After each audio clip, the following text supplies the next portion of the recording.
সুপ্রিয় দর্শক, আসসালামু আলাইকুম। সুলতানাস কিচেনে সবাইকে আরও একবার স্বাগতম। আমি আজকে তৈরি করেছি চাপটি পিঠা।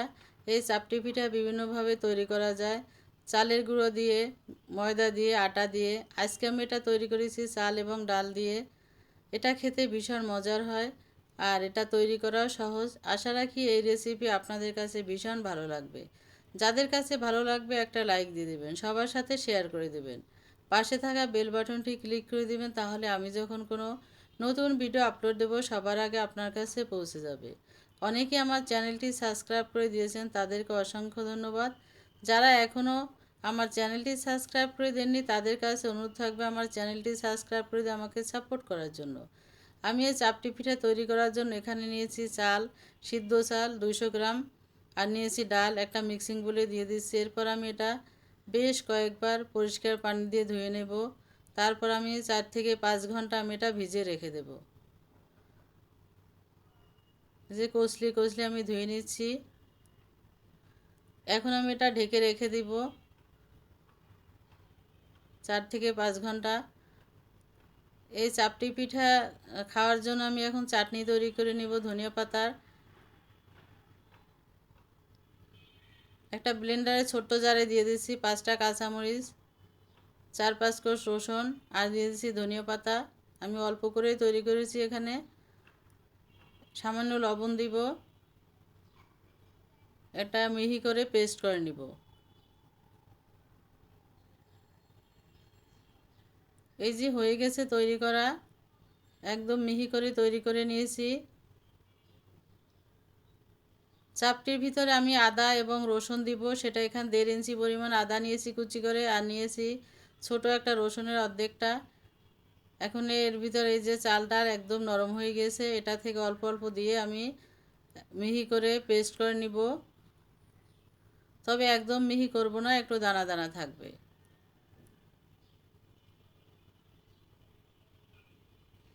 হয়ে গেছে পেস্ট করে নেওয়া এই চাল ডাল।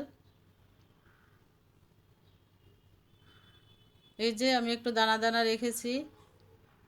আর নিয়েছি এখানে ধনিয়া পাতা কুচি আর কাঁচামরিচ কুচি। ঝালটা আপনারা আপনাদের স্বাদ মতো পছন্দ মতো দিবেন, যে যেমন খেতে পছন্দ করেন। এখন দেব সামান্য পরিমাণে হলুদের গুঁড়া দিয়ে ভালোভাবে এটাকে আমি মিশিয়ে নেব। এখনই আমি এটা লবণ দেব না, এর ভিতরে লবণটা পরে দিব। আর অল্প পরিমাণে পানি দেব। পানিটাও একেবারে বেশি দিতে যাব না, তাহলে বেশি যদি পানি পড়ে যায় এটা একদম বেশি পাতলা হয়ে যাবে।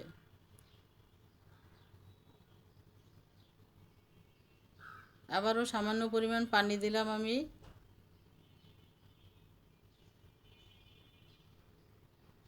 এখানে 2 টেবিল চামচ পরিমাণ আটা দিয়ে নিয়েছি আমি। যেহেতু আমি এটা সিদ্ধ চাল দিয়ে তৈরি করেছি, অনেক শক্ত হবে। আর 2 টেবিল চামচ পরিমাণ আটা দিয়ে মিশিয়ে নিচ্ছি। এরপর চাপটি তৈরি করলে এটা একটু সফট হবে।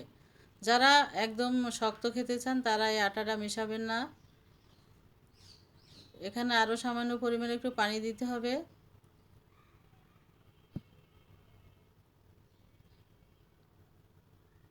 আমি হাফ কাপ পরিমাণ পানি দিয়েছি মোট এখানে।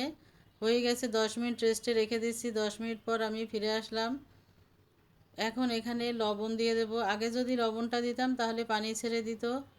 লবণ দিয়ে দিচ্ছি স্বাদ মতো। আর দেবো এখানে বেকিং পাউডার।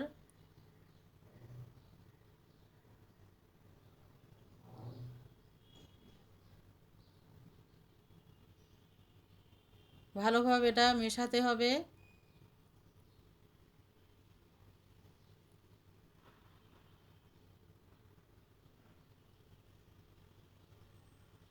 এর ঘনত্বটা এরকম হবে, এর চেয়ে বেশি হবে না, কমও হবে না। হয়ে গেছে মেশানো।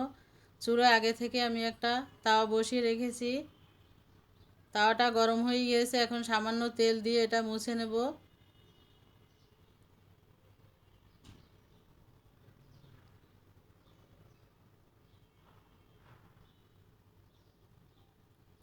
তারপরে অল্প পরিমাণ দিয়ে দিচ্ছি। এরপর আমি ঘুরিয়ে ঘুরিয়ে চাপটি তৈরি করে নিলাম। এটা হতে 1 থেকে 1.5 মিনিট সময় লাগবে।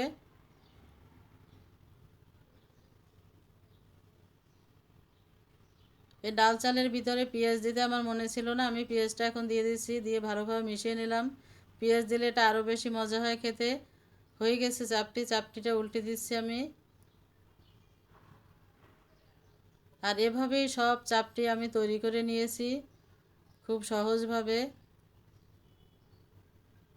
এরই সাথে তৈরি হয়ে গেল সব চাপটি তৈরি করা। আমি আজকে এটা ধনিয়া পাতার চাটনি এবং সসের সাথে পরিবেশন করে দেখিয়েছি। আপনারা যার সাথে খেতে এটা বেশি পছন্দ করেন তা দিয়ে এটা খাবেন। এটা শুধু শুধু খেতে ভালো লাগে। ভালো থাকবেন, সুস্থ থাকবেন, ইনশাল্লাহ কথা হবে অন্য কোনো রেসিপি নিয়ে। আজ তাহলে এ পর্যন্তই। আল্লাহ হাফিজ।